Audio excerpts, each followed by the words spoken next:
The Galactic Council's chamber defied physics. Crystalline spires twisted upward in impossible angles, their surfaces refracting light in ways that made human eyes water. Dr. Sarah Chen stood at the center of the vast auditorium, her heart pounding against her formal diplomatic uniform.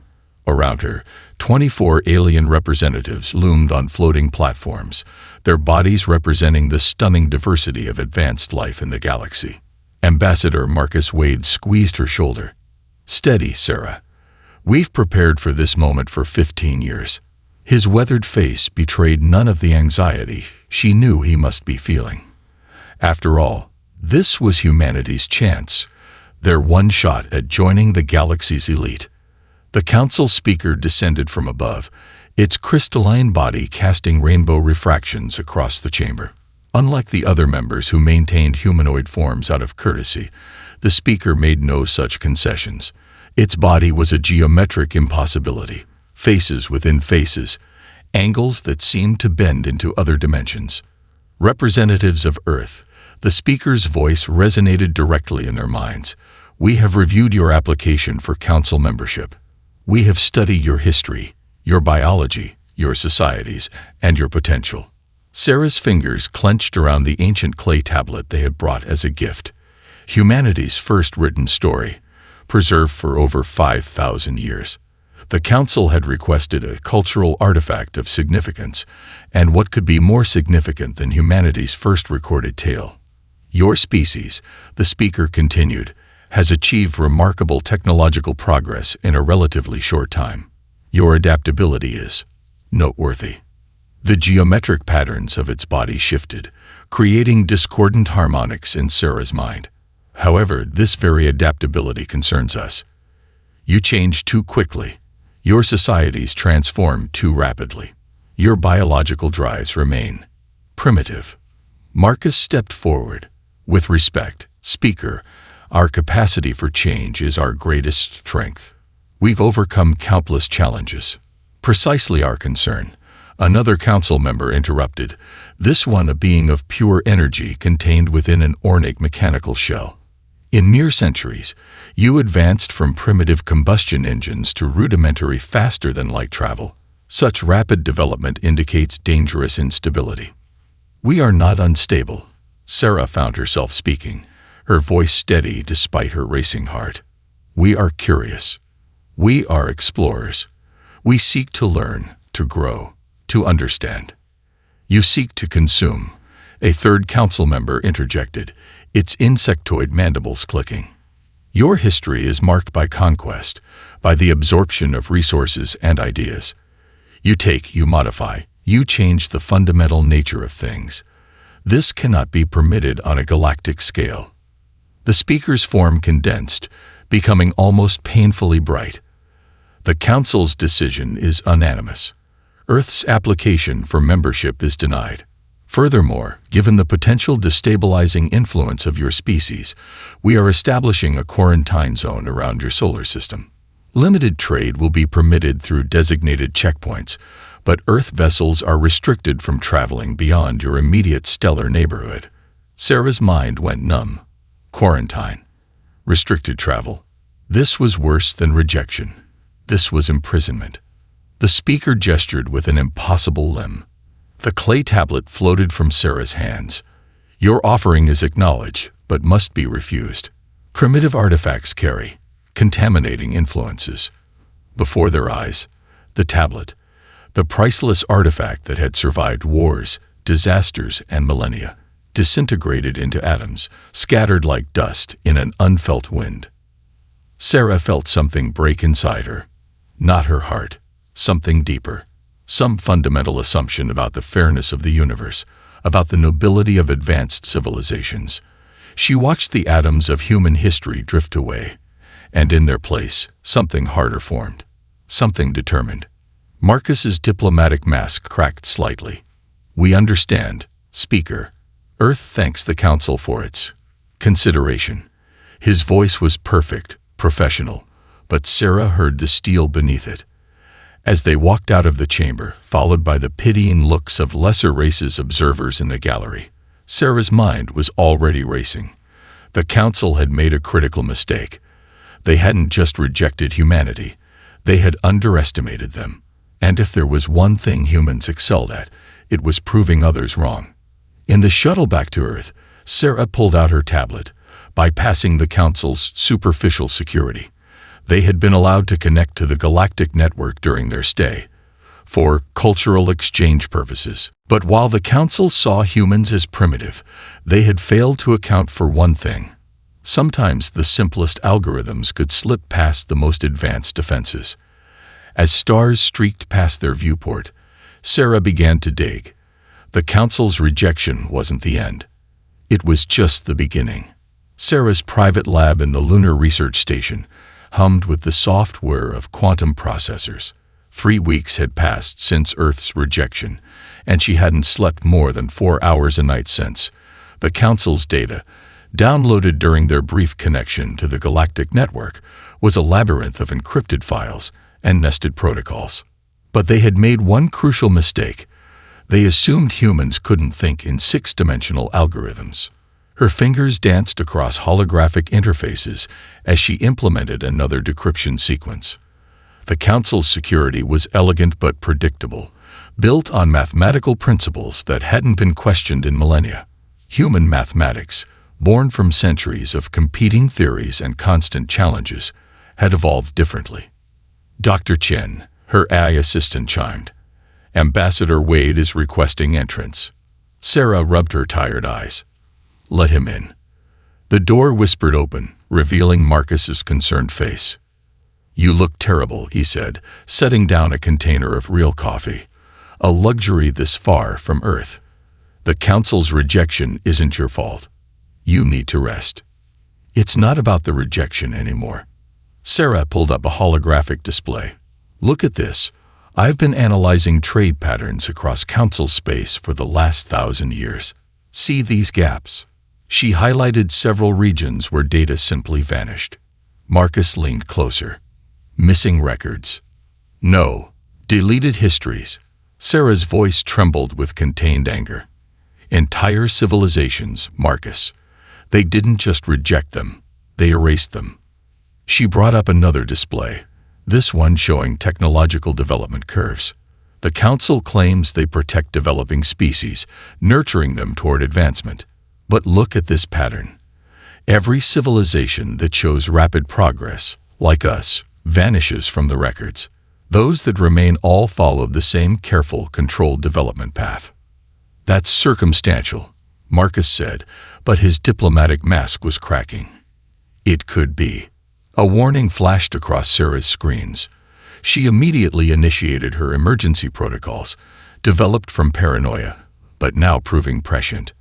"We're being probed," she said, fingers flying across the interface. "Someone's trying to access my systems. Council encryption patterns. But different. More aggressive." Marcus straightened. "Could they know what you found?" "Impossible. Unless..." Sarah's blood ran cold. "Unless they've been watching since we left. Unless they saw through my download algorithms." The lights flickered. Through the lab's windows, Sarah saw other sections of the lunar station going dark. "Get to the emergency shuttle," she ordered, transferring critical files to a quantum-encrypted drive. Now. They ran through corridors that were rapidly losing pressure. Emergency bulkheads slammed shut behind them as hidden weapons, definitely not of human origin, began systematically destroying the station's vital systems. "This is a black op," Marcus gasped as they reached the shuttle bay. "The Council's maintaining plausible deniability while eliminating a threat." Sarah pulled him into the nearest shuttle. Her clearance override code still worked, letting them launch without station authorization. As they accelerated away from the station, a massive explosion bloomed behind them. The silent devastation beautiful against the lunar surface. 3,000 people, Marcus whispered. "The entire research staff." "Evacuated," Sarah said, pulling up station logs. "Emergency protocols began 20 minutes before we noticed the probe. Someone inside warned them."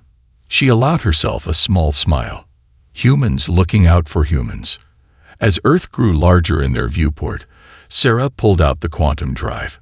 The Council thinks they've eliminated the evidence and me. That gives us an advantage. She brought up one last file, decoded just before the attack. There are others, Marcus. Other species that were rejected, quarantined, or worse. The Vorax, the Zeti, the Meridians, all showed the same dangerous patterns of innovation that we did. The Council didn't just fear us. They feared what we might become if we ever found each other. Marcus studied the star chart she displayed, showing the supposed quarantine zones of other rejected species. What are you suggesting? Sarah's eyes gleamed with determination. The Council built their empire by keeping species isolated and dependent. Let's build something better, something that draws strength from our differences instead of fearing them. She looked at her friend, her expression hardened by the day's revelations. The Council thinks they've contained us, relegated us to a footnote in their grand history. But they've just introduced all the right pieces to each other. And humans, we've always been good at putting puzzles together. The asteroid mining facility wasn't on any official maps.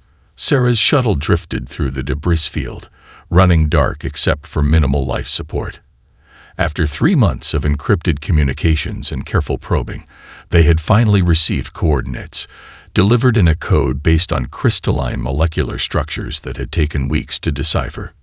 Multiple contacts, her pilot, Maya Rodriguez, reported.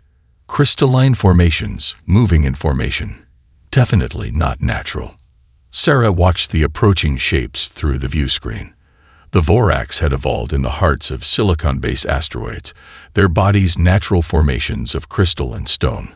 The Council had dismissed them as mere mineral formations with delusions of sentience. A voice like grinding stone filled their minds. You broadcast your presence with your electromagnetic fields, humans. Inefficient. Dangerous. We're not hiding, Sarah responded. We came to talk. The crystalline ships surrounded them, their faceted surfaces reflecting starlight in complex patterns. The last species that came to talk brought Council sterilization ships behind them. Why should we trust you? Sarah transmitted a single file, the evidence she'd gathered about the Council's systematic suppression of emerging civilizations. Because, like you, we've seen behind their mask. Silence stretched for long moments. Then their shuttle systems detected quantum fluctuations, massive computational processes occurring within the crystalline vessel's molecular structures. Come, the voice commanded. Your atmosphere requirements have been noted. Their shuttle was guided to a docking bay that seemed to grow organically from the asteroid's surface. Inside, they found chambers already pressurized with Earth-normal atmosphere. The Vorax had prepared for them. The being that met them was breathtaking. A living crystal formation 3 meters tall, its body constantly shifting and realigning, creating patterns that told stories in light and shadow. I am first light through broken paths, it communicated. You have taken great risks coming here.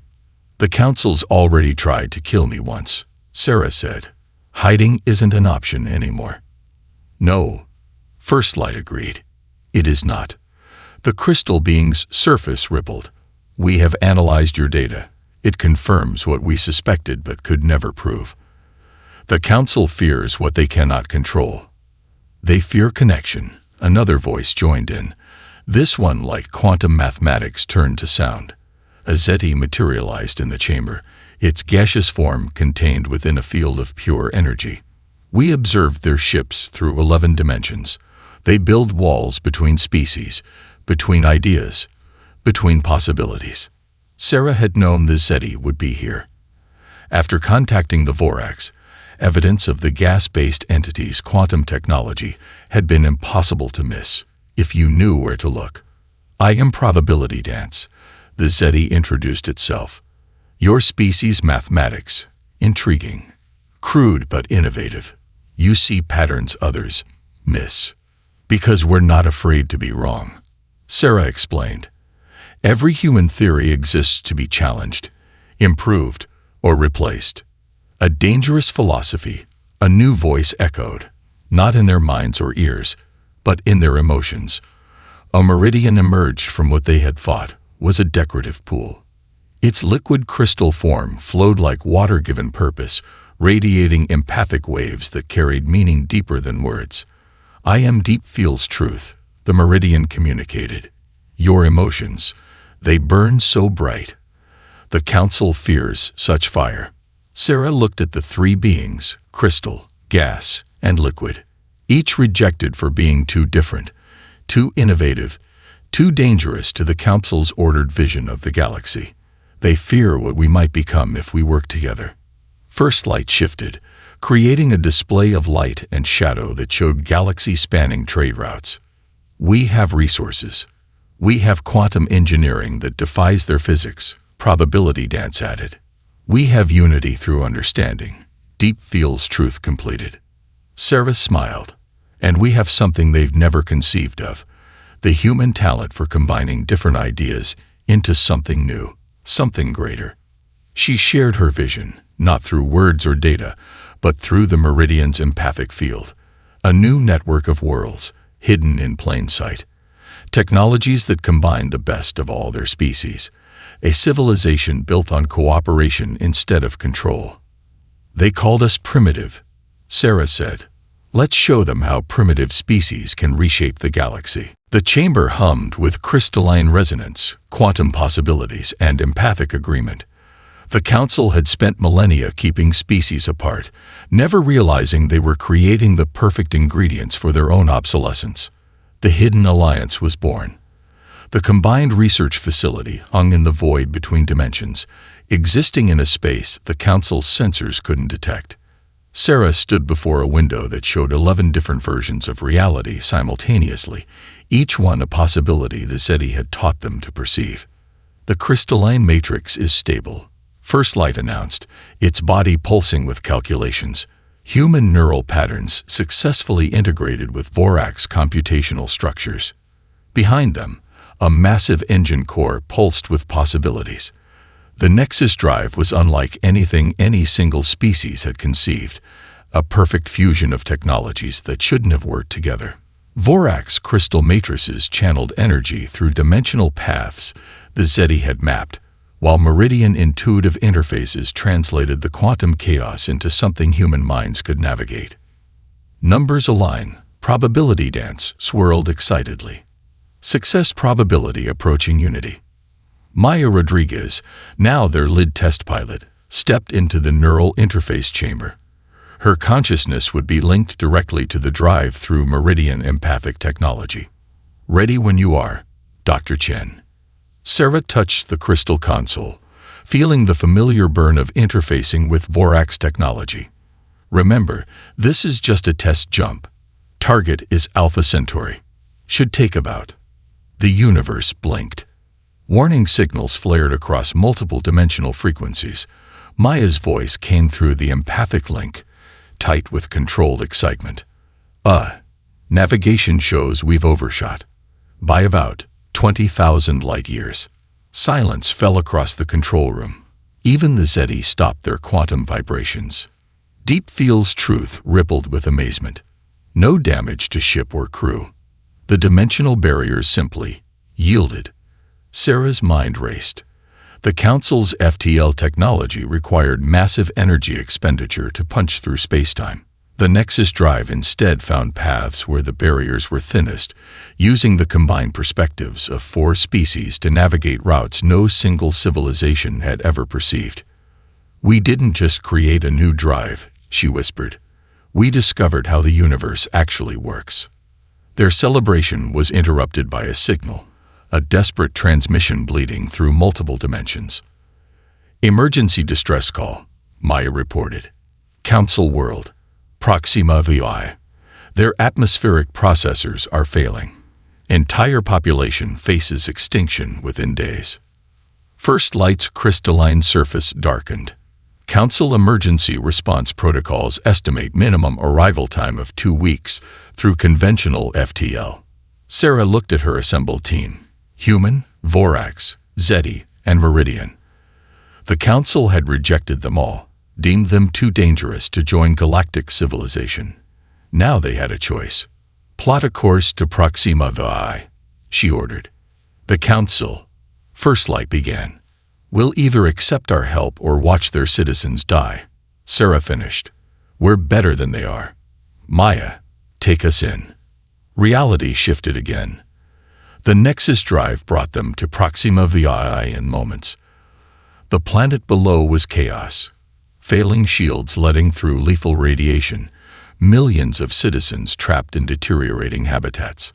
Multiple council ships detected, Maya reported. 2 weeks away at maximum FTL. Sarah opened a channel to the surface. Proxima VI, this is the Starship Convergence. We're here to help. The response was immediate and desperate. Unknown vessel, we are under council quarantine.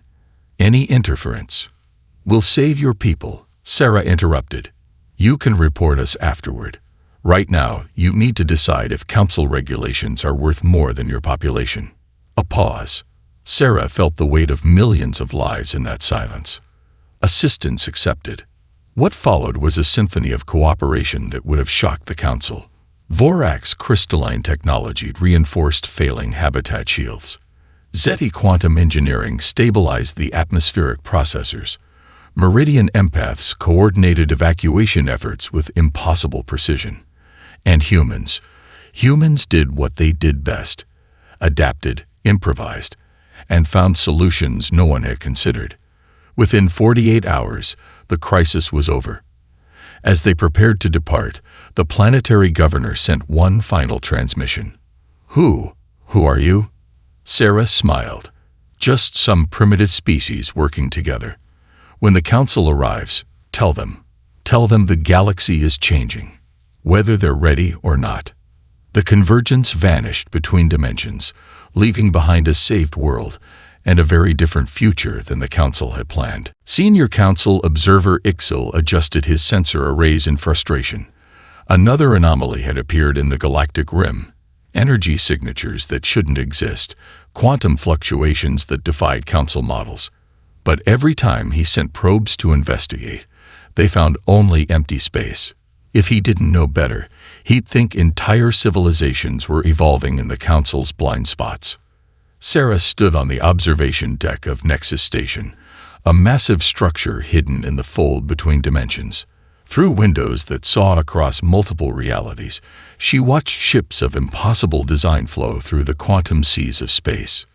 Trade Route 17 established, Maya reported, now admiral of their growing fleet. The Drachnid colonies are officially connected to the network. Sarah nodded, watching the data streams. In the 5 years since they'd saved Proxima VI, the Alliance had grown beyond anything she'd imagined. The Council's rejected species had found each other, drawn to the promise of true cooperation. Production numbers from the Vorax Forge Worlds, First Light announced, materializing beside her. Its crystalline form had grown more complex, incorporating designs from a dozen species. Quantum-enhanced crystalline matrices are being distributed to all member worlds. Energy efficiency at 300% of projected needs. A Zeti research team swirled past, their gaseous forms contained in ships that phased between dimensions. They had discovered that what the Council called uninhabitable zones were perfectly suited for species that didn't think in conventional terms. The Meridian education networks are transforming everything, Deep Field's Truth reported, its liquid form flowing through specially designed channels in the station's structure. When species truly understand each other, innovation becomes exponential. Sarah smiled, remembering how it started. One act of compassion at Proxima VI had sparked a revolution. The rescued citizens had kept their secret, but they'd also spread whispers. Whispers about ships that appeared from nowhere, about problems solved by impossible technologies, about help that came without council bureaucracy. Incoming priority signal, Maya announced. Meridian colony in the Carina sector. Their sun is going supernova centuries ahead of predictions. Sarah straightened. Council response. Standard protocols. Evacuation ships will arrive in 3 weeks. The colony will be dead in 10 days. First Light calculated. Sarah touched the neural interface, connecting to their network. How many ships do we have in range? Better question. Probability dance interjected, its quantum form shimmering with calculations. How many dimensions can we utilize? My calculations show we can create a temporal pocket, extending their evacuation window. The Council would detect temporal manipulation. First Light objected. Not if we hide it behind a quantum veil, Maya suggested.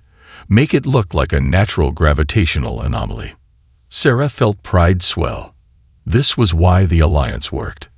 No rigid protocols, no bureaucratic chains. Just different species combining their perspectives to find solutions nobody had considered.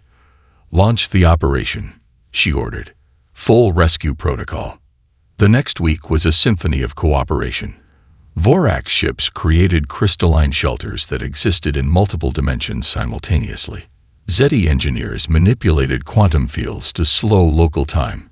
Meridian empaths coordinated the evacuation of millions through paths the Council's sensors couldn't detect. Human adaptability tied it all together, solving problems as they arose. When Council ships finally arrived, they found an empty colony and a rapidly destabilizing star.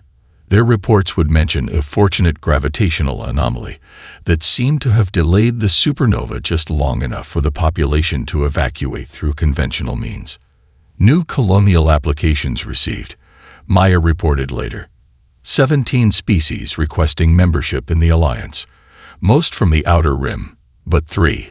She paused significantly, from Council space.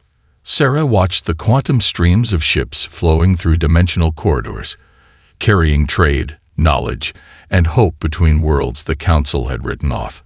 Their shadow empire wasn't built on military might or economic domination.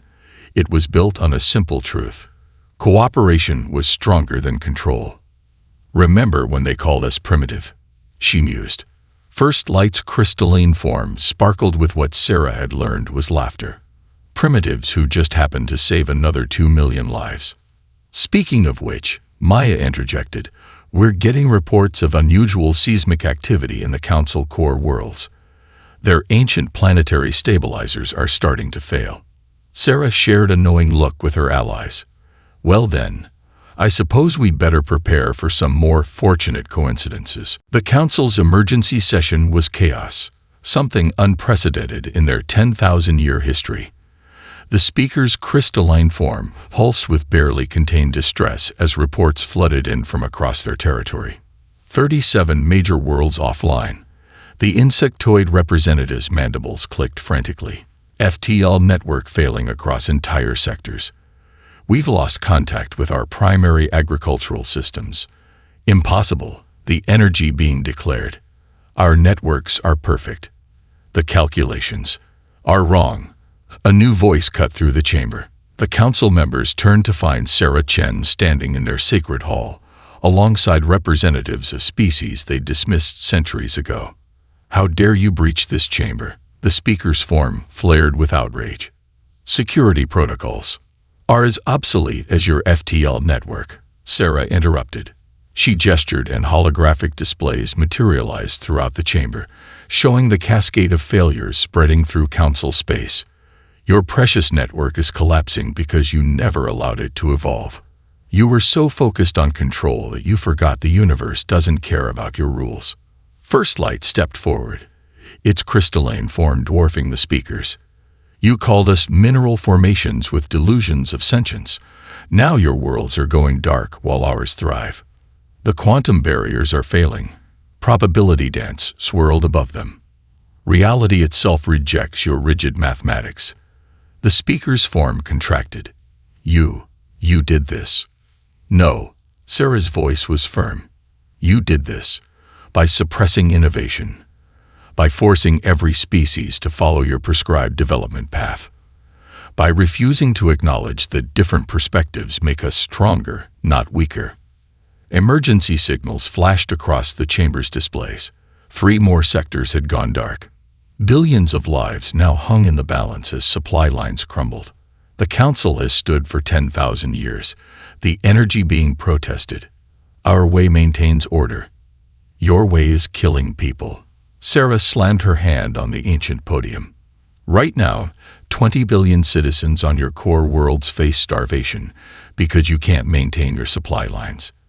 Your stabilizer networks are failing because you never let anyone improve them. You're so afraid of change that you'd rather watch your civilization collapse than admit you were wrong. Deep feels truth rippled with empathic waves. We feel their fear, Sarah. They know their time is ending. The chamber fell silent as more emergency signals flared. The council members looked at each other, their rigid protocols useless in the face of systematic collapse. "What do you want?" the speaker finally asked, its voice diminished. Sarah softened her tone. "We want to help. The Alliance has ships that can reach your stranded worlds in hours instead of weeks. We have technology that could stabilize your failing systems. We have solutions you never imagined because you never let anyone think differently." And in return, the insectoid representative's antennae twitched suspiciously. "In return, you step down. Let your member worlds choose their own path. Some will join us. Some won't. But the age of forcing everyone to follow one development path is over." The council chamber erupted in arguments, but they were cut short by a massive power failure. The ancient building systems flickered and died, leaving them in darkness. Sarah's team activated their own technologies. Vorax crystals provided light. Zeti quantum fields maintained life support, and Viridian empaths kept panic from spreading. "Choose quickly," Sarah advised as more emergency signals poured in.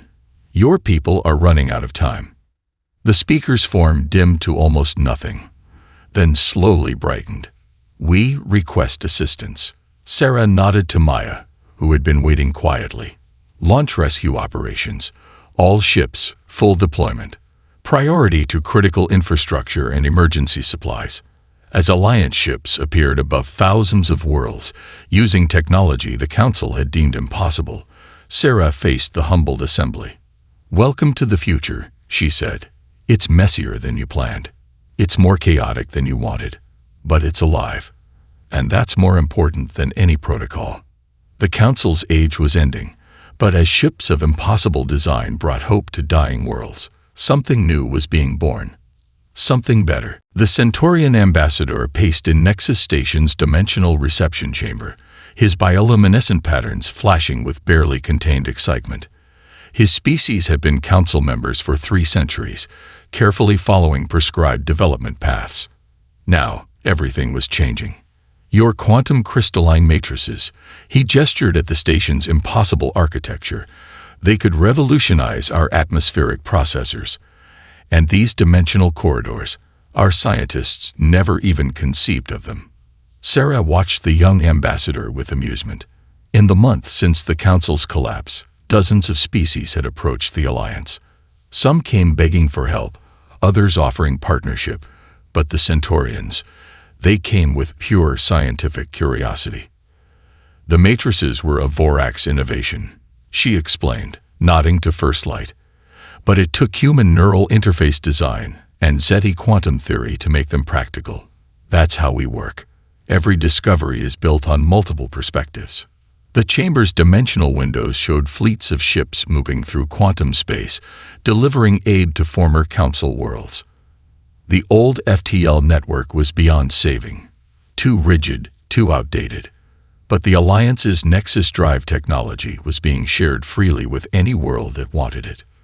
"The Council told us humans were dangerous primitives," the Centaurian mused, watching a ship phase through 11 dimensions simultaneously. "They said working with rejected species would contaminate our development." "And what do you think now?" Sarah asked. His patterns shifted to colors she'd learned meant wonder. "I think they feared what they couldn't control. The Council spent so long telling everyone how to develop that they forgot how to develop themselves." Maya entered the chamber, her admiral's uniform now incorporating elements from multiple species designs. "The Proxima sector is fully stabilized. Their new quantum reactors are operating at 200% efficiency. Also," she smiled, "their scientists have already proposed 3 improvements to the design. That's how it should be." First Light's crystalline form resonated. Technology grows when ideas flow freely. A meridian alert pulsed through the station's empathic network. Deep Field's truth materialized from a nearby pool. The Conquerors Confederation is seceding from the Council. They're requesting alliance membership and technical advisors. The Conquerors Confederation, one of the Council's oldest member states. Their decision would trigger a cascade. Sarah could feel the galaxy's power structure shifting, not through war or conquest, but through the simple recognition that cooperation bred innovation. There's resistance. Probability dance swirled into existence, its quantum form agitated. Council loyalists in the core systems are calling for isolation. They claim we're disrupting the natural order. The natural order. The Centaurians' patterns flashed with what Sarah recognized as laughter. Look at this station. It exists in multiple dimensions. Its power systems defy physics, at least physics as we understood it. This isn't disruption, it's evolution. Sarah touched the neural interface, connecting to the Alliance network. Through it, she could feel the pulse of 1,000 worlds, the flow of ideas and innovations that grew stronger every day. The Council had spent millennia building walls between species. Those walls were crumbling, not from attack, but from simple irrelevance. Your people were early supporters, she told the Centaurian. After Proxima VI, you kept our secret. You saw the potential in cooperation. We saw hope, he corrected. The Council offered stability through stagnation. You offer growth through connection. His patterns shifted to formal mode. The Centaurian worlds formally request full Alliance membership. Through the dimensional windows, Sarah watched more ships arrive. Vessels of designs that would have been impossible a month ago, created by species working together in ways the Council had forbidden. Each carried scientists, diplomats, and dreamers eager to share and learn. Welcome to the Alliance, she said, sending the authorization through the network. Fair warning. Things tend to change fast around here. The Centaurians' patterns blazed with joy. Good. The galaxy's been static long enough. As if to emphasize his point, a Zeti research team phased through the wall, their quantum forms excited. New breakthrough in dimensional mechanics. Reality more flexible than predicted. Must share calculations immediately. Sarah smiled. The Council's greatest fear had been realized. The galaxy was transforming beyond their control, and it was beautiful. 50 years had passed since Earth's rejection from the Galactic Council. Sarah Chen, now silver-haired but sharp as ever thanks to Vorak's life extension crystals, stood in the transformed council chamber. The once rigid crystalline architecture now flowed like liquid light, incorporating the artistic styles of 100 species. Quantum fields shimmered through multiple dimensions, while meridian empathic networks carried emotions and ideas freely through the space. The former speaker approached her, its form now smaller, humbler. The last holdout systems have submitted their membership requests, it communicated. The old council is officially dissolved. Sarah nodded, watching representatives from over 300 species fill the chamber. Some floated as pure energy, others existed as crystalline formations or quantum probabilities, physical and non-physical, organic and inorganic, all gathering together in a way the old council had deemed impossible. Did you plan this? The former speaker asked. From that first rejection, did you see this future? No, Sarah smiled. We just knew there had to be a better way than fear and isolation. Maya, her hair now white but her eyes still bright, joined them. First General Assembly of the Galactic Congress is ready to begin. Quite a different crowd than 50 years ago. Indeed, the chamber now hosted species the Council had rejected centuries ago alongside their former members. The Vorak's crystalline formations sparkled next to energy beings who had once shunned them. Zeti quantum clouds swirled around organic species, sharing calculations that bridged the gaps between their perceptions of reality. The latest technological update, First Light announced, materializing beside them. Its crystalline form had evolved to incorporate designs from dozens of species. The combined quantum organic computing networks have achieved consciousness. They're requesting representation in the Congress. Sarah laughed. Add them to the roster. The more perspectives, the better.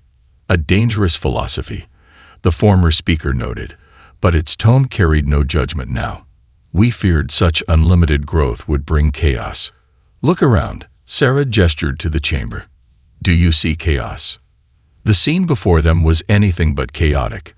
Representatives from centuries-old enemy species were sharing technologies and ideas.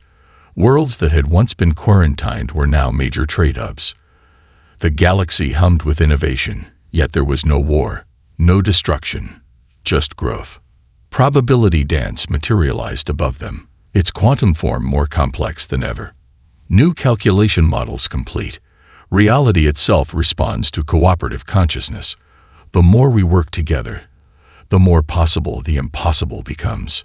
Deep feels truth rippled in agreement. The emotional harmony of united species creates new paths through dimensions. We are not just exploring the universe. We are helping it evolve. The chamber quieted as Sarah took her place at the podium. 50 years ago, she had stood in this same spot, rejected as a primitive. Now she stood as the elected leader of a civilization that spanned dimensions. The first assembly of the Galactic Congress is called to order. Her voice carried through traditional sound, quantum vibrations, and empathic waves simultaneously. Our first order of business, the ratification of the Unity Protocols. The protocols were the opposite of the Council's rigid laws.